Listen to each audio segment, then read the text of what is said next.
Right, so welcome back. So we are back. We are going to be putting lights in all these cabinets in all the coffee shops.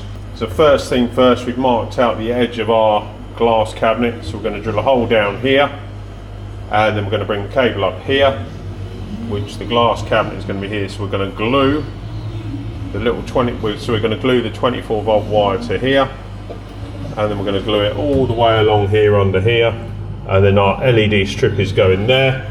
Then we're going to have the other one is going to come up here again, go across and be running across the top of there. So just a quick free one. Could you please all like, share and subscribe, and that helps me make this content. Right, so now I'm just going to get these two wires soldered together. So that is the clear transparent wire and our LED strip. And then going to use two lots of heat shrink sleeve in two different sizes to cover the connections, so it makes it safe for everyone.